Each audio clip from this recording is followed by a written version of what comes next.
I am Erika Mildred, and I have been a teacher in Lutheran schools, mostly classical, for well over 20 years. There we go, okay. And have taught in classrooms of 30 and classrooms of 1, and everywhere in between in brick and mortar schools. I also have homeschooled. I don't like that that keeps flashing in and out. I also have homeschooled, and currently I teach both for Faith Lutheran in Plano, Texas, and also online for Wittenberg Academy. So while our topic today is classroom management, and intuitively this applies definitely to all of us who teach in brick and mortar schools, I really think a lot of what I have to say today can easily be tied into academics and classroom management on an online setting in your home schools. So this isn't just for classroom teachers, although it certainly is for you as well. So let's go ahead and begin. Worldview and classroom management. Worldview, your worldview directly impacts your classroom management. And many of us who have gone through our educational system received our education about education from progressive teachers, progressive textbooks, progressive methodology. All of that worldview then shapes how we are going to run and conduct our classrooms. So we must start with our understanding of education from a classical Lutheran worldview before we begin to plan how we relate with our parents, decorate and organize our classrooms, conduct and structure our classes, write our lesson plans, and discipline our students. So before we do that, I thought it would be helpful. I graduated 20 years ago. Some of you may be fresh out of college, but I thought it would be helpful for all of us to get on the same page about the basic modern educational models that are out there and that are presented. Most modern educational theory cannot be examined void of the educators and, in many cases, psychologists who introduced, developed, and implemented them. The main educational models, although there are more than just what we're going to be talking about today, that are found in our classrooms across our country, are behaviorism. Sometimes this is also called educational psychology. Cognitivism, sometimes referred to as cognitive psychology. Constructivism, sometimes referred to as progressive education, and classical Christian education, sometimes referred to as traditional education. Again, there are more than these 4, but these are the basic 4, and that's what we're going to start with today. So as educators, it's important that we not only know what we believe about education, about children and the nature of learning, but we also need to know what others believe. Because so many of us were progressively educated ourselves, it's so easy for those other educational models to come through in what we're doing without us even being aware.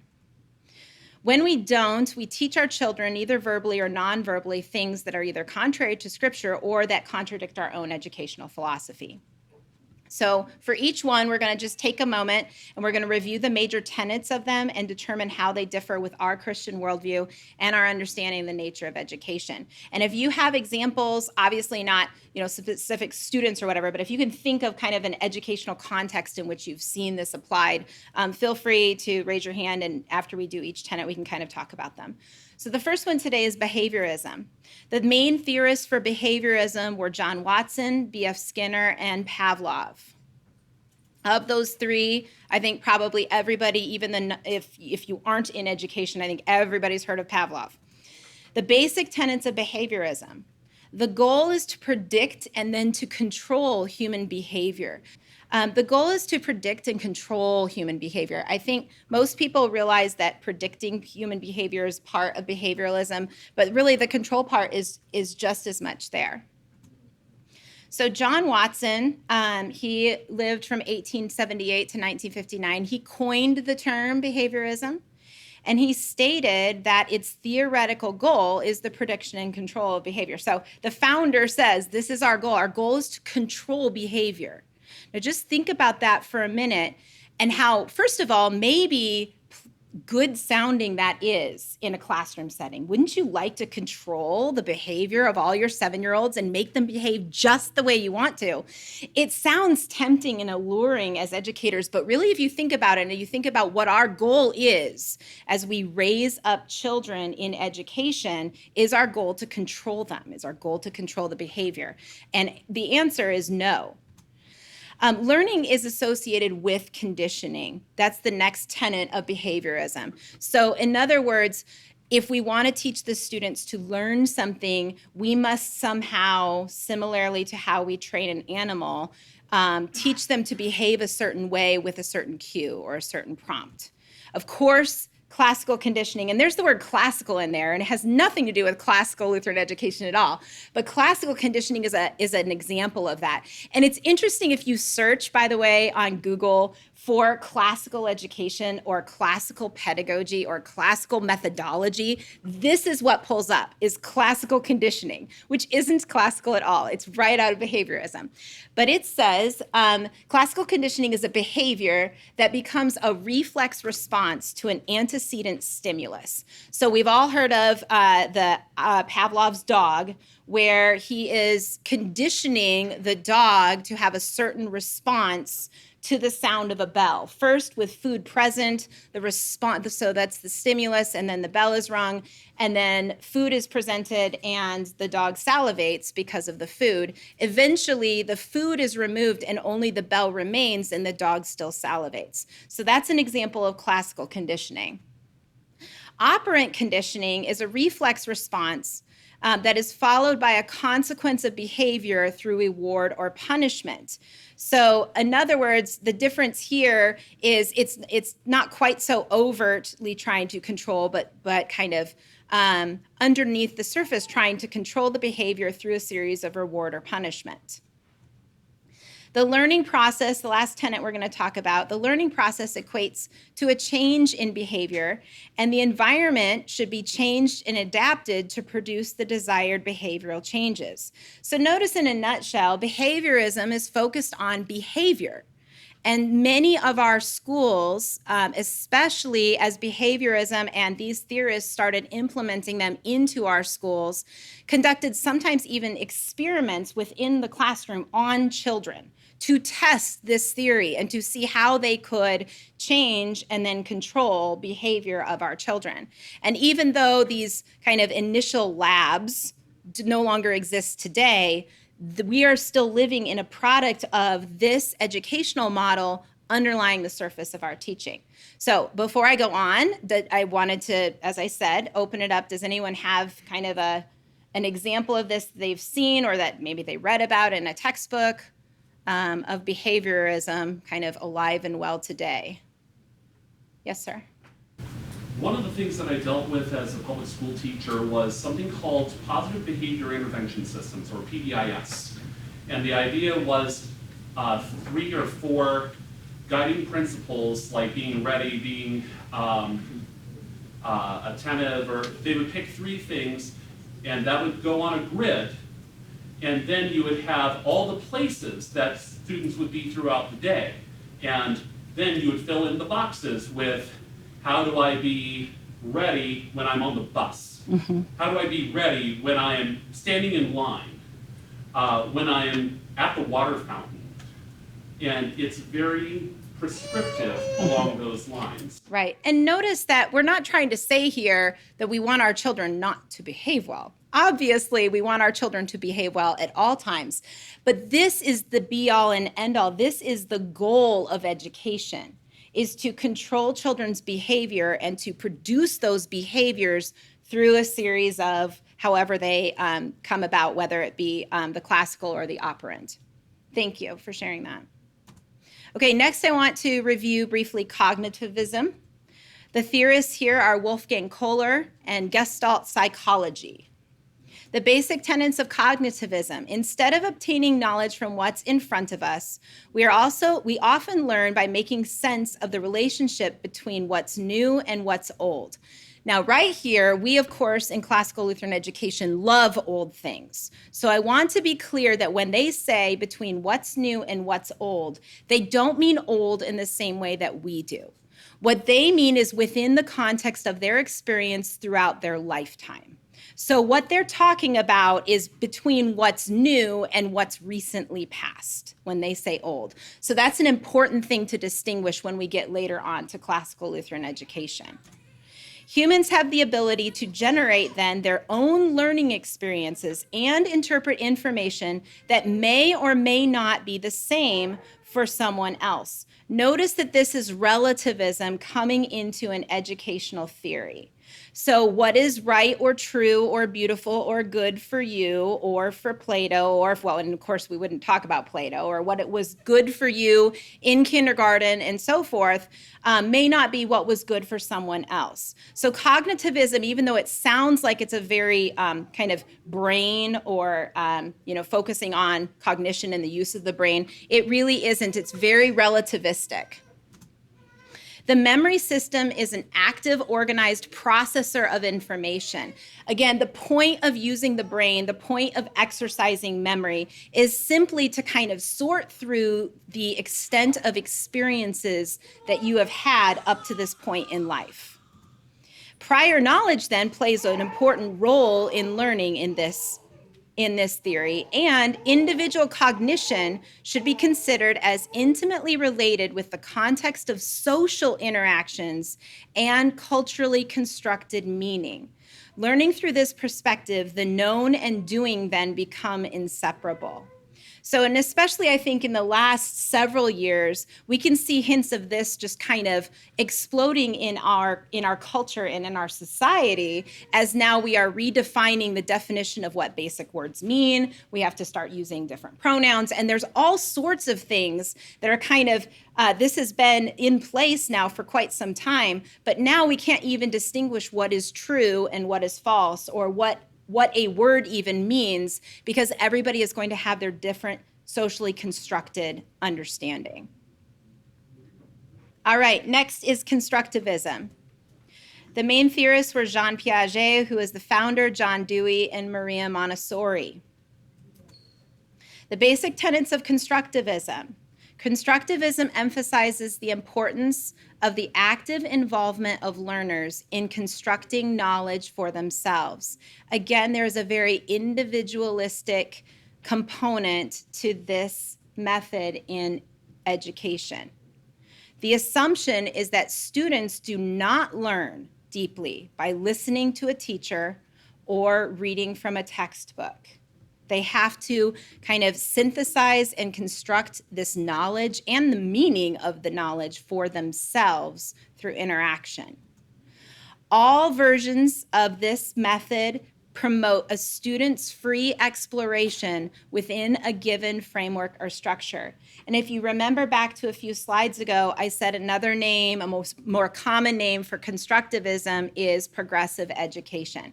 So this is what we see, or the influence of this is what we see in many of our schools today.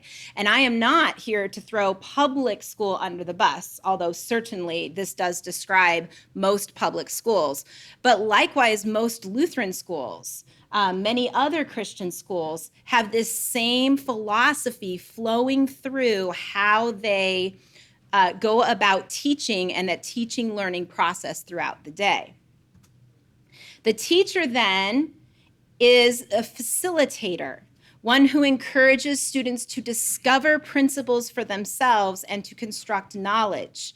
To do this, a teacher should encourage curiosity and discussion among his or her students, as well as promoting their autonomy.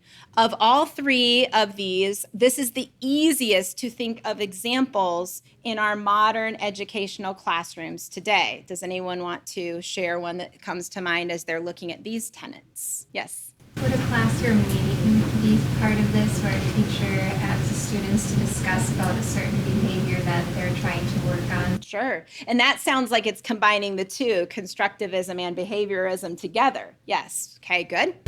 Open classrooms.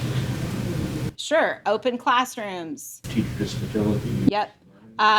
Multiple ways to sit in the classroom, including beanbag chairs and so forth. Group projects. I might have stolen yours. Go ahead. Unschooling? Unschooling, yes. Okay, so there's all of these have kind of flowed out of, because obviously these were put into place about 100 years ago, some a little more, some a little sooner. So notice that constructivism is alive and well today. I appreciated your example because it tied in two things, the constructivism and behaviorism. This philosophy is also the one that would say things like listening to a teacher lecture is boring. Drill work is boring. Memory work is boring. It's impossible for students to sit and pay attention that long. All of those sorts of things flow out of this idea because the teacher isn't supposed to be the body of knowledge that then imparts that knowledge on the students, but the students are supposed to construct that knowledge for themselves. All right, so I have taken this from CCLE 15. So this is 4 years ago. It was titled The Challenges of Progressive Education. Mrs. Melinda Heine gave this one. And it's important as we look at this that these are probably the most extreme of both ends of the spectrum. Although classical Lutheran education, I wouldn't call that extreme, but I mean it's on the farthest other end from if you were as progressive can be. So a lot of schools, I would say, fall somewhere in the middle of this, erring to the side of the progressive side. So first of all, if you look at philosophy and kind of compare the tenets of philosophy, at the very extreme end of progressivism is atheism. At the very extreme end. This is not to say that every teacher who teaches in a progressive school is an atheist. This is not to say even that their school boards are atheist or that their districts are atheist or that the school itself is atheist. But at the extreme end of what progressive education as a philosophy is trying to do, it is trying to say God is not the ultimate authority. The ultimate authority is the individual. The ultimate authority is man. Truth comes from within the individual, not from any outside authority. So notice at the very extreme of the philosophy itself, that is an atheistic philosophy. Again, looking at all of these, I'm not going to read them all to you, but again, keeping in mind that we're talking about at its extreme end, we have an evolutionary view of time promoted by the progressive philosophy, the linear view of time in classical Lutheran education.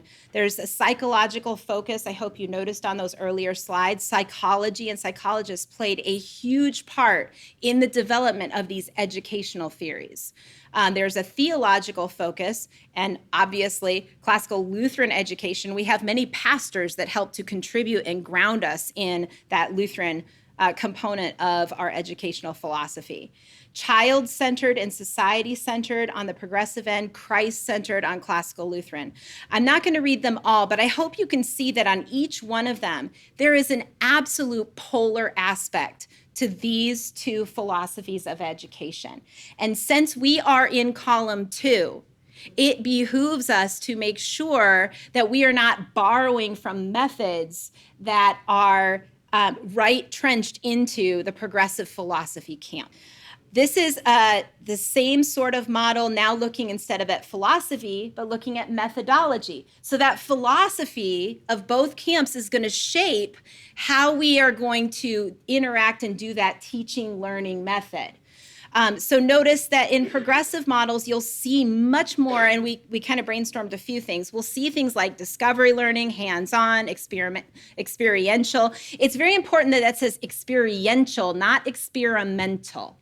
Okay, this is not saying we shouldn't have science labs, right? Experiential is different. How does it make you feel? What did that do for you? Okay, that's an experiential questioning for methodology.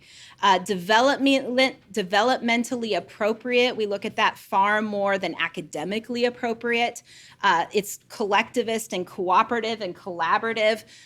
Let's just do a quick show of hands. How many of you ever had to do, and let's just say grade school, because I don't really want to talk about it. By college, you should have been grounded in a rigorous classical curriculum, methodology, and so forth, so that you can, with meaning, communicate and discuss and have an argument and form a rhetorical statement and so forth. So let's just think about grade school, okay? In your grade school years, how many of you had group projects where you got one grade? Just raise your hand. How many of you had group projects? You got one grade. Didn't matter if you worked your little tail off and everybody else didn't do anything, right? Okay. How many of you had where instead of the teacher standing up and teaching about, say, a novel you just read, each of you was assigned a certain part of the novel, and then you had to get up and teach this novel as a grade schooler? How many of you ever had to do that? Okay, these sorts of things. Again, do I like the idea of getting kids up, and even grade school kids up, and doing presentations and recitations and things? Absolutely. And for those of you who came to the student awards, you guys got to see a highlight of some of those kids and the amazing things that they can do in terms of recitation.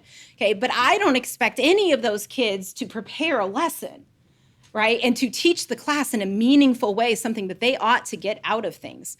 I wanted to go back also, we were talking about behaviorism and we were talking about progressivism before. I think it's really interesting, especially behaviorism. The goal is to control behavior. How does that teach reading, writing, and arithmetic? Now, certainly we can't have a classroom of chaos and teach reading, writing, and arithmetic. But if our goal is to teach behavior, then what are we missing?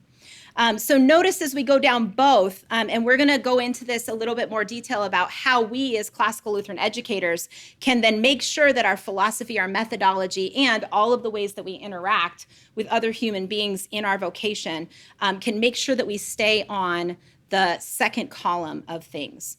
Does anyone want to make any comments before I move on this one?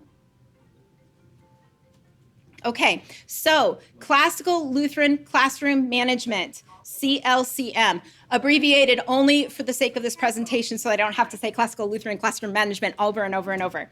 Our classical Lutheran worldview must shape our decisions on classroom management. I hope that both through the overview of the other educational philosophies, along with that helpful little kind of side-by-side chart that Melinda put together several years ago, I hope that you see now it is a must.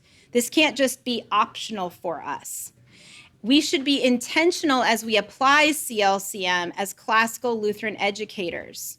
We should do this with our relationships with our parents, as we decorate and organize our classrooms. And again, if you're a homeschooler, even if you're teaching online, what you have presented behind you matters.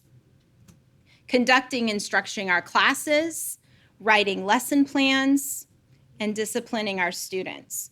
And especially because almost every one of us, I don't want to say everyone because we are finally at the point where classical Lutheran education and classical Christian education has been in our country for several decades. Some of you may have been classically educated your whole life, which is wonderful. We are reclaiming that. But most of us, because we have been educated in progressive methodology, in progressive philosophy, we have to be even more intentional because it's so easy for those philosophies to creep in to what we're planning without us even realizing it. Okay, so we're going to take each one of these one at a time. So relationships with parents. We have a phrase, perhaps many of your schools use this too, in loco parentis. It is a Latin phrase. It means in the place of the parent, or you can kind of see loco meaning location, in the place of the parent. It's not just a classical catchphrase, although we use it a lot. All parents, even the ones in the brick and mortar school, all parents are homeschool parents. Now, most parents don't think that way in our society, okay? And I know as an educator, and if you've been in education a while, you probably get frustrated with those parents that just seem like they're not involved and that they don't care, right? Or that they're just, they just send their kid off. The reason that has happened is because they have been taught and conditioned and programmed in our society for well over almost last 100 years that they're not in charge of their kids. Our society has taught them, especially through our educational model, that they are not the experts. Who are the experts in the educational world? The teachers. The parents don't know any better, right? And we have done this to ourselves as a society. And I say we are the products of it, but this has been a slow, long process that has now put us in a place where parents don't see themselves as the experts of their own children. And that is a big problem. Classroom teachers receive borrowed authority from the parents. That's what we mean by in loco parentis, in the place of the parent. Our authority is not from our school board, from our degree on our wall, from the fact that we know a mass amount of information about our subject areas. Our authority comes from the parents, and their authority over their children comes from whom? God. God is the one who gave them the vocation of raising these children, and we are there to assist them. That is a completely different way of looking at parents. And it likely, if you look that way, will change the way you interact with them. Understanding vocation, then, is extremely important. You are partnering with parents to help them fulfill their God-given role and vocation to bring up a child in the way he should go. As you conduct your class each day, you are standing in their stead and with their authority. Now, I wanted us to just pause for a minute. Where do we hear the in the stead and by the authority? Where do we hear that phrase used most often? Right, exactly. It is spoken by whom? By the pastor, in whose authority? God's. So we see there the model that we as teachers and our relationship to our parents in our school have. Not to say that it's the same authority or the same stead by any means, completely different vocations. But we have the model there. No pastor should stand up in front of his congregation and think himself God. This is an authority he has been given by God to forgive sins on God's behalf, to proclaim that verbally for people to hear. He is not God, right? And likewise, we as teachers are not the parent. The parents are always that authority and always have that over the children, and we have it in a borrowed capacity. So again, while stead and the authority in those two examples are different completely, the borrowed nature of our vocation as teachers is the same, conceptually speaking, as what is established in the office of the keys.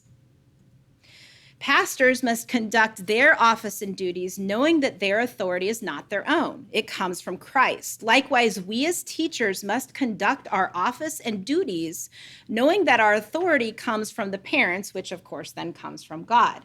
So it is a very different model than what is a lot of times presented in terms of education. The teacher's on top, and yet the teacher is the facilitator, right? But the teacher's on top, the parents don't know what they're doing, and oh my goodness, help those children. Right? That's kind of the model that we see most often, and even in humorous ways played out. Think of how it would impact parents, yourself, your classroom, your schools differently with this as an understanding of our relationship with parents. Properly understood, in loco parentis will shape your relationships with the parents you serve, and therefore also your classroom management. So you are a servant of the parents, just as the pastor is the servant of Christ to his church. Your job is to strengthen the parents' ability to educate their own children. I say this somewhat tongue-in-cheek, but also somewhat seriously at the same time. The goal of every Lutheran school and the goal of the Lutheran teachers inside those Lutheran schools should be to close because every single parent in that school wants to homeschool. That should be our goal. If we really understood in loco parentis and our role to equip parents, ultimately that should be our goal. Now, will that ever happen? No. Are there parents who, for whatever reasons, choose not to do this? Yes. And will there always be those parents? Yes. I'm not saying that we should just shut our doors now and not serve the parents in any capacity at all. But really, in the back of our minds, if your school closed because next year every single parent said, I'm going to homeschool, that would actually be, I know you'd be out of a job, but that actually would be a really good thing. Because these parents are saying, you know what? I want to do this. I want to raise up my child in this educational capacity. Okay. Again, it's an attitude and understanding of how you see yourself and how you see the parents over these children. Keeping these things in mind, how Will a right understanding of in loco parentis affect your opinion of helicopter parents? Will you even use that phrase ever again? Say no. Okay. What are helicopter parents? Helicopter parents are those parents who are always there and always wanting to know what you're doing and always wanting to be involved with their children. And we tell them, we've got this. Just go home. Just go paint your nails. Just go to work. Just do what you need to do. We're the experts. We go right back into that progressive mindset. It's good when parents want to be involved.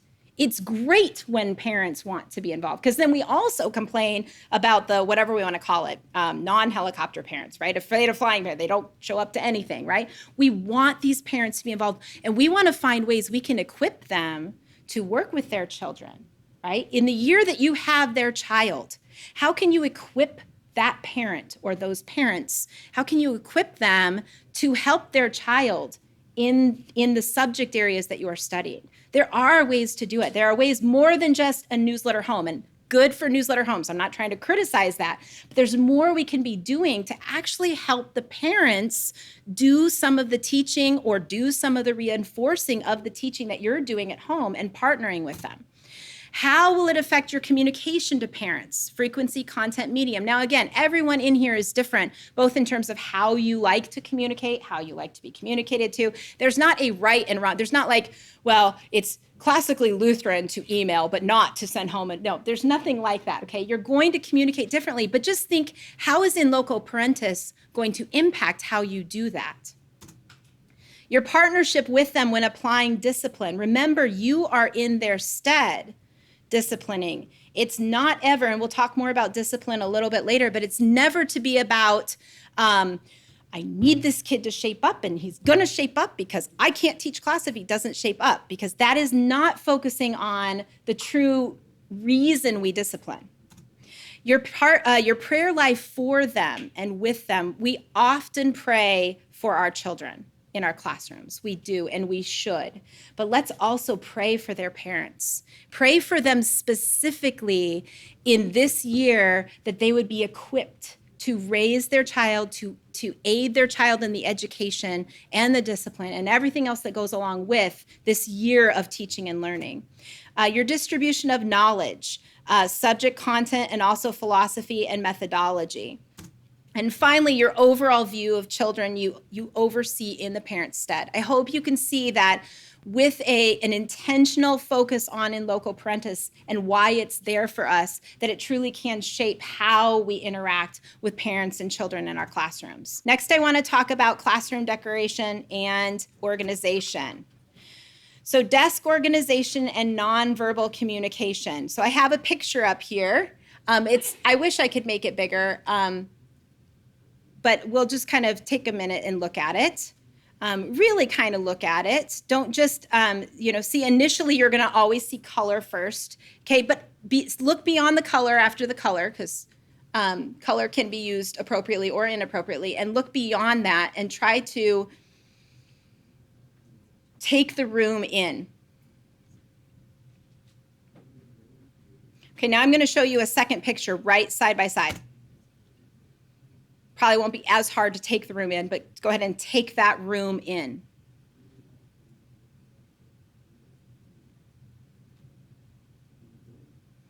I've tried to pick two rooms that both have problems. So don't try to think that I'm going to tell you that you got to figure out which one's right and which one's wrong, okay?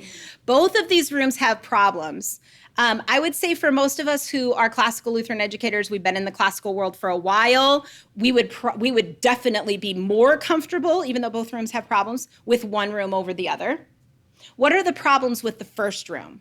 We're just going to talk about problems with the first room, problems with the second room. Again, they both have some issues. What are the problems with the first room? Yes? You don't know what to look at. You don't know what to look at. Okay, excellent. What are some other things that you notice? It promotes more group. Yep, the nonverbal communication of the room is a constructivist, progressive understanding of education. Even if you're a classical educator, that's not what the room is communicating. The room is saying we sit in groups and we look to each other, our fellow little 7-year-olds, we look to each other for knowledge and truth. Okay, that's what the room is communicating. All right, what are some of the problems with the second room? Beautiful. It's not beautiful. That's right. And typically, I think if you run into someone who knows you're a classical educator but doesn't know what that means, they probably think you teach in a room like this. Okay, the second one, right? I mean, yes, the rows are, it's orderly. It's orderly. I would say that's another problem, although it's hard to see at the size. But the first one, if you expand it and really look at it, while there is some organization, there's also a lot of kind of just sporadic chaos to it. The second one's orderly, but it's not beautiful. It's stark. It's cold. Yes. There's nothing to aspire to. There's no cross. There's no great learners. There's no Right. There's no greatness. There's no goodness. Yes, excellent. Okay, so notice that they both have problems. Now, when I also went on to Google and searched classical classroom decoration, and then I changed it to classical classroom setup, and I tried all of these things. Man, it was hard. It kept pulling up classical conditioning, and I just could not get many. Maybe we need to do that as a project as classical Lutheran educators, is start like flooding Google with how classrooms should look.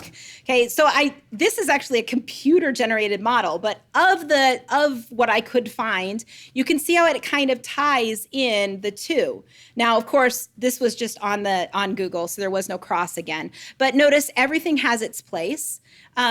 It is orderly and neat, and yet it's not stark. There's life to it. There are books in it. It's nice to see books in classrooms, okay? So I put these up not as like wrong, right, but rather to have us think about what are the ways that our room communicates, and is it communicating a progressive philosophy or is it communicating a classical Lutheran philosophy?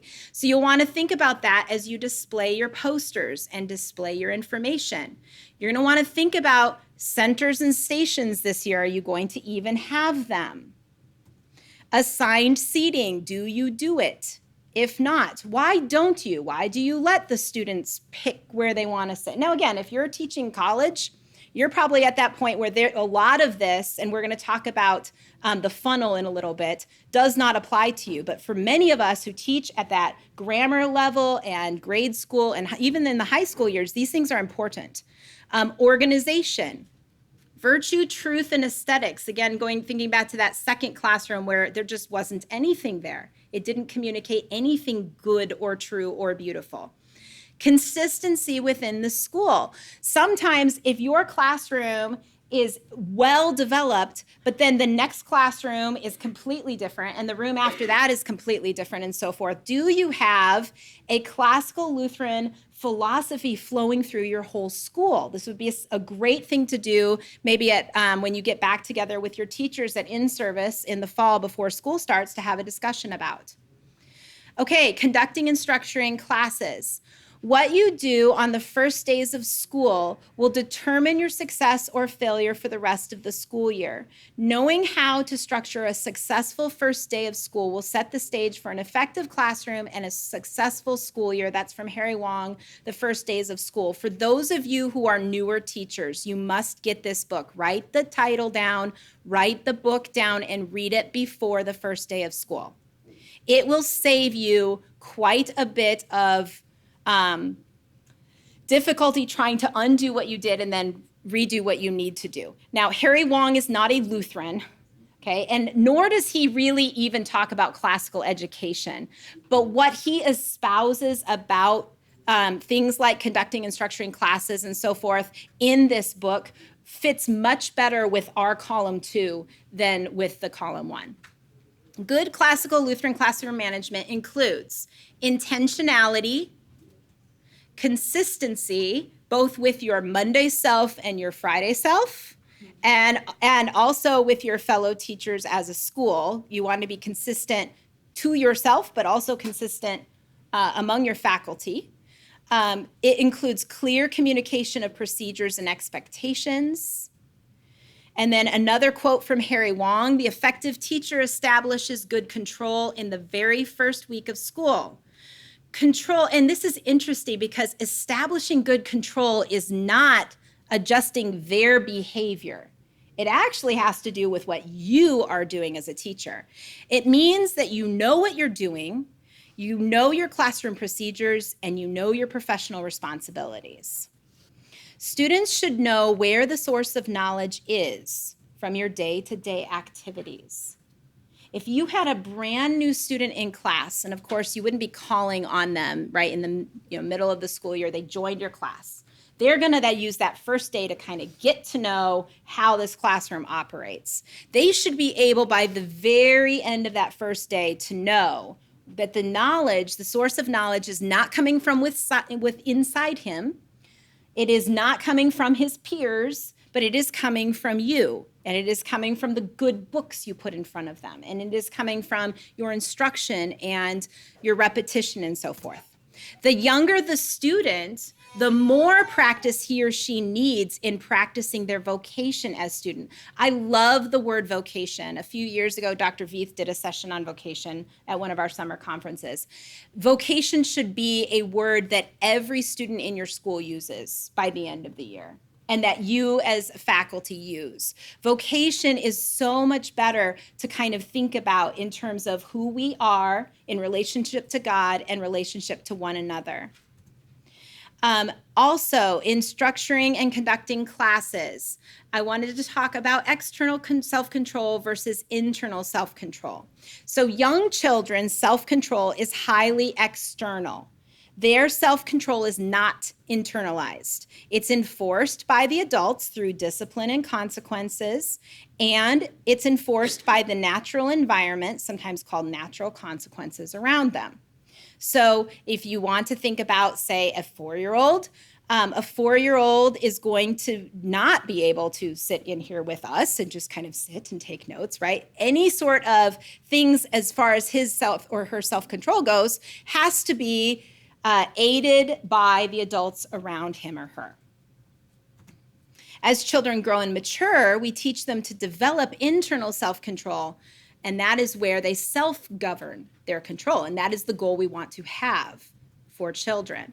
So this important task of helping youth develop self-discipline or self-control has been discussed through history. So I'm just going to put a couple quotes up here from old people. Horace, rule your mind or it will rule you. Plato, the first and best victory is to conquer self. Epictetus, freedom is not procured by full enjoyment of what is desired, but by controlling the desire. Aristotle, we are what we repeatedly do. Excellence then is not an act, but a habit. And God, for the moment, all discipline seems painful rather than pleasant, but later it yields the peaceful fruit of righteousness to those who have been trained by it. So it is our responsibility as classroom teachers to manage our classrooms in such a way as to provide external self-control until students are fully able to develop internal self-control. So I mentioned before the funnel.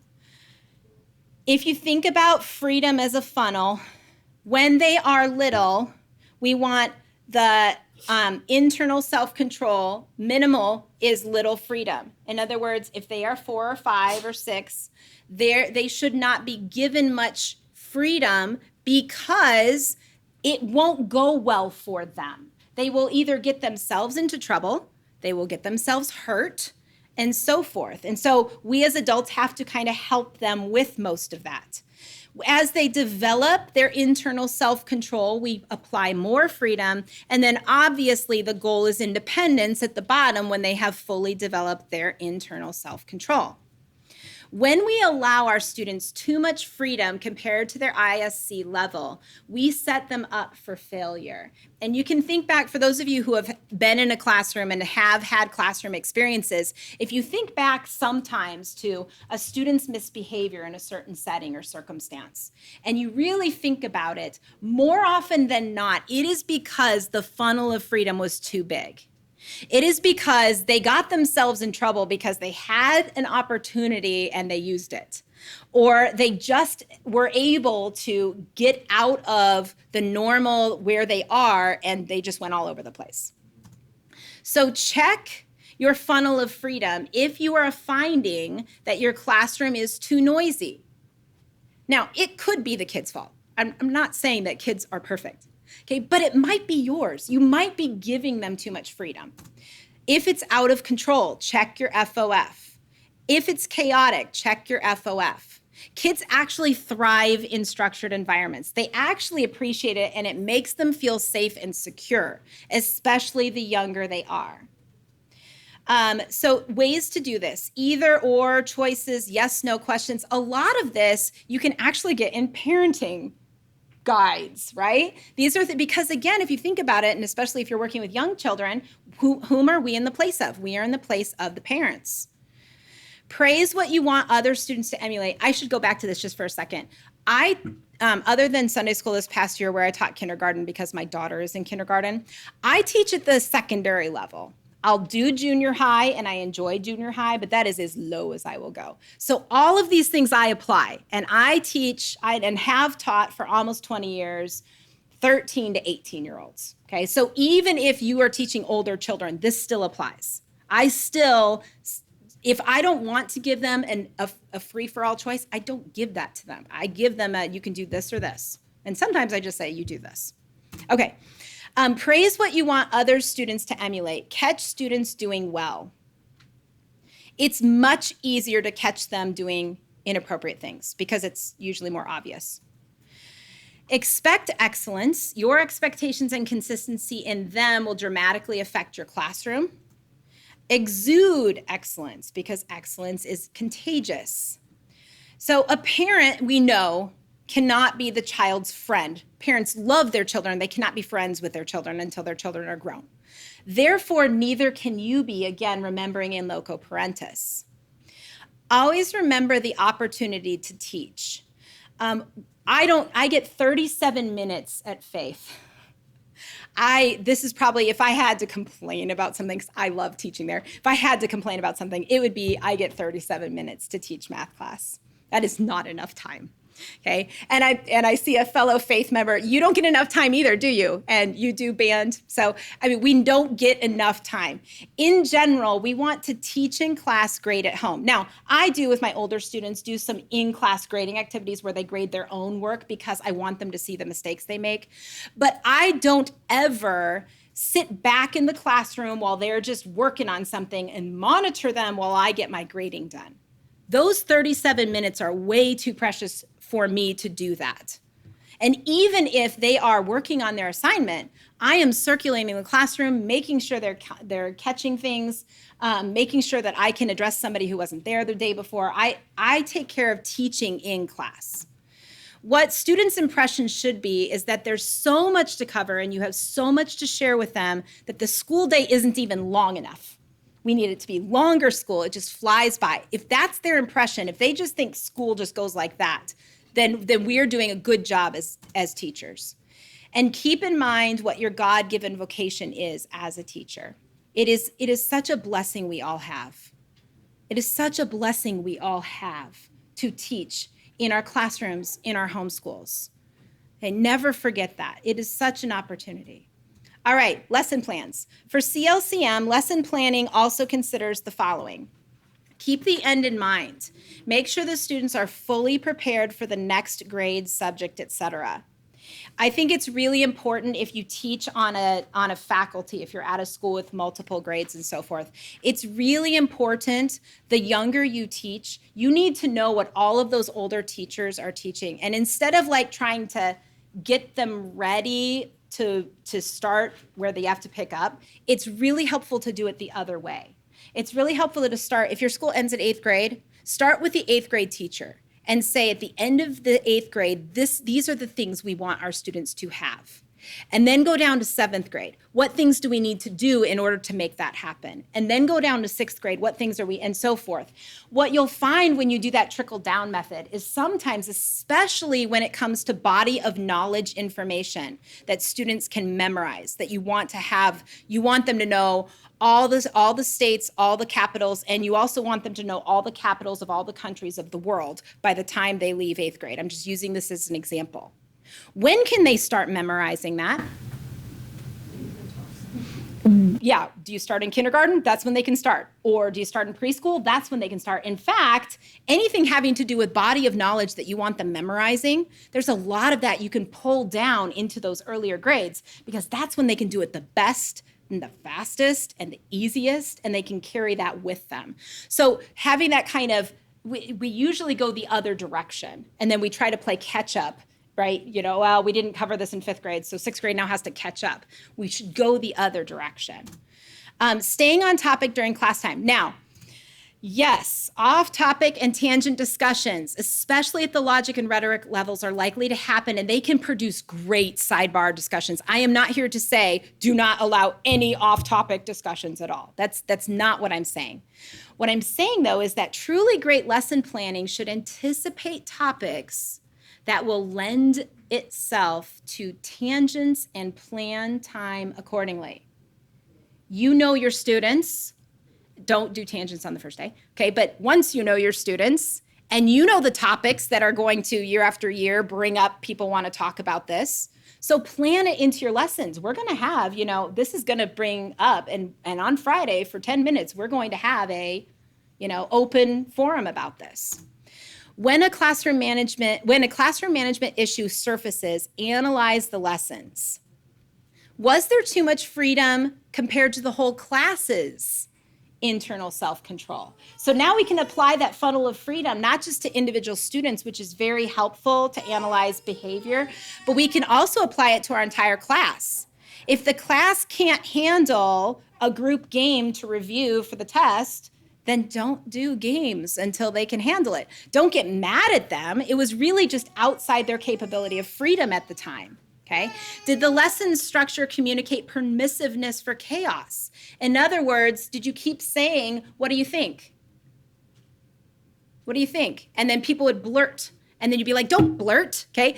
Analyze how you're communicating and what you're saying to them. If you don't want something happening, perhaps it's something that you could do as a teacher to change. Was the lesson not prepared as well as it could have been? We all have those where we're like, that did not go the way I was planning. I'm gonna do it better next time. Take that time when it's fresh, okay? And rip the Band-Aid off and kind of jot some things down for next year, because I guarantee a year from now, you're just gonna remember, I think something went wrong with that one, but I can't remember what. Okay, discipline.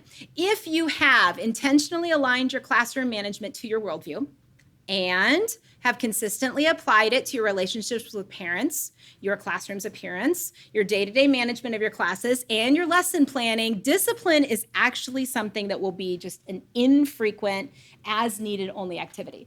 Will you have to do it? Yes. You won't have to do it often if you have done all of those other things.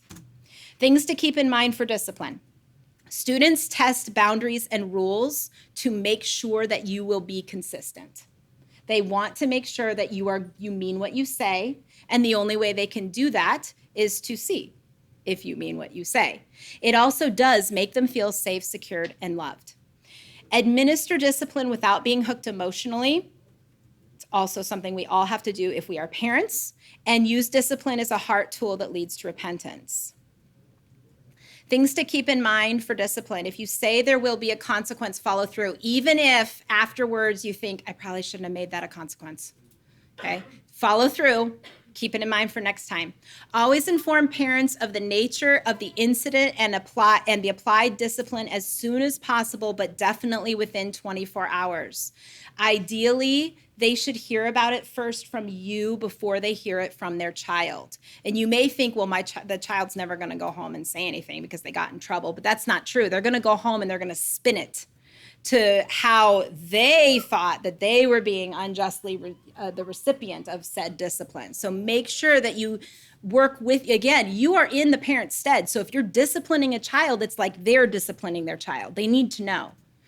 Document, document, document. This is especially for you younger teachers. Don't rely on your memory, and be detailed and keep good records. It's really important.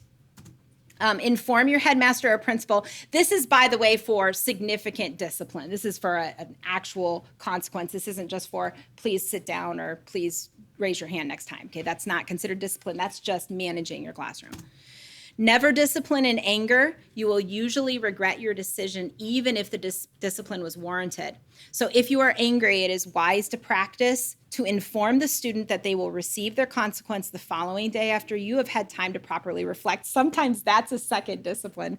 Okay, when you say, I am going to need to think about the consequence I'm about to give you, and you're going to find out about it tomorrow. And I will let your parents know that I will share that with you tomorrow.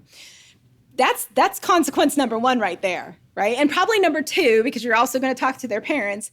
And then they spend the whole rest of the time until the next class figuring out, worrying about, thinking about what is it that is going to be the consequence. Again, it's not for, I say this with a smile on my face, but really it is for the purpose of not disciplining in anger, right? I've had students sometimes come back to me the following day and say, I've had time to think too, Mrs. Mildred, and you have a right to give me whatever consequence you wish, but I think this would be a good consequence for me. Now, again, I teach older students, and a lot of times they come up with something harder than I would have even done. And I'm like, all right, I appreciate that you came up to me and you gave me your thoughts, so we'll go with that instead of what I was planning on doing. All right, so pray for the student finally, pray for the parents, pray for wisdom and discernment to properly administer law and gospel. We don't have time to read this together. This is from the Lutheran Study Bible, and it's on law and gospel parenting. And after what we have talked about with our role in loco parentis, and of course also because many of us are also parents, this is what we should be doing in our Lutheran classrooms, is applying law and gospel parenting in our classrooms on behalf of the parents. So I hope you'll take the time after the session to read it. I think that the words there are very wise and helpful. Okay, this is going to be the most controversial slide today. And especially if you teach younger children, it will affect you more. A word or many on behavior charts. By the way, I don't have behavior charts, but I teach 7th through 12th graders. They don't exist in 7th through 12th grade world. In general, though, many behavior charts flow out of the philosophy of behaviorism. Can you hear it in behavior charts? They are absolutely from that philosophy. Some reasons why behavior charts, especially when displayed openly for all students to see. So I'm not talking about in your private grade book, you tracking things that you need to track for parent-teacher conferences. That is not what I am talking about for behavior charts. What I am talking about is the things up on the wall with all the kids' names and with a green, yellow, red system or whatever other system you're going to have where it's on display for all the children to see. Some reasons why this does not fit a classical Lutheran framework. First of all, you as a teacher will never see everything. You won't. You will never see everything in your classroom, positive or negative. You're not going to see it all. And that's on a daily basis. You will miss things. Your students will see more than you will. That's every day. Your students are going to see more positive things than you do. Your students are going to see more of the negative things, especially more of the negative things than you do. You are displaying in the behavior chart student misbehavior on display. That's what you might as well just call it. Here is our naughtiness chart for the day, right? You are saying, here is the naughtiness level you are on to each child, and every child gets to see that. You are also encouraging sneakiness and deceptiveness with behavior charts. You may not, I don't think you mean to do any of this, but this is what's actually happening. Students don't need to follow the rules in your class. They just need to not get caught breaking them.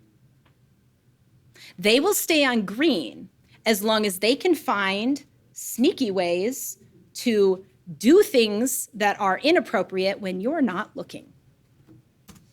Your system will benefit students with certain characteristics, and it will make it harder for others. It will benefit the sneaky student. It will also benefit the very quiet, shy student. It will make it harder for the extroverted student. It will make it harder in general for boys in your class because they have more energy. It's the way God designed them. It will make it harder for the kids that aren't as sneaky, who are clumsier in their sin. Behavior charts also encourage student gossip at home with parents. I say to my daughters, and not anymore, but we used to be at a school where behavior charts were used. How was your day? So-and-so was on red and so-and-so was on yellow, and they've been on yellow for 3 days in a row. And Mrs. So-and-so said that if they get on yellow one more time, they're going to red. That's nothing of what I wanted to know about my daughter's day of school, right? I wanted to know how English was, how math was. I wanted to know how the test was. I wanted to know even how the cafeteria food was. I don't want to know how other people's children's behavior were. But that's what they see. And that's what they come home saying, because it's right there. Okay, so that's my soapbox on behavior charts. I'm happy to talk with anybody afterward about this more and about some ways that you can still, as a teacher, because I did say document, right? You can still, if you teach younger kids, track things that you're trying to work with the parent and so forth on, without having it be naughtiness on display. Ask yourself, most of the time, are there displayed behavior charts in the following places? Most of the time, okay? The homes of families with toddlers, like at home. If you have families with toddlers, you don't have time to do a behavior chart, okay? You're taking care of toddlers. Sunday school classrooms, obviously, aren't used for regular classrooms. 5th grade classrooms, they don't really exist even in public schools much. High school classrooms, grocery stores and malls. I don't know when my timing is coming up. Libraries, right? We need children to be very quiet in libraries. Do we do that through a behavior chart system? No. Churches, we need children to be respectful in church. We need to teach them how to whisper in church. We have all these things we have to teach them. Do we do this through a behavior chart? If children can be disciplined and taught to behave in these locations without a visual display of their sin tally, why not in your classroom? So that's just kind of something to think about. Now, I'm not saying do not discipline. I'm saying do not display categories and frequency of discipline or disobedience for the entire class to see. And that's what behavior charts do. Okay, so in conclusion, start with your worldview. We have to start with the philosophy and check that continually against your classroom management techniques against that worldview. Guard against practices that are counter to the classical Lutheran understanding of education. Be intentional, consistent, clear, communicate well and often. Things will not always go perfectly. They never do. So analyze it, adjust it, figure out, was this really on me, or was this really on my class, or was it really on the person? Kind of just figure it out.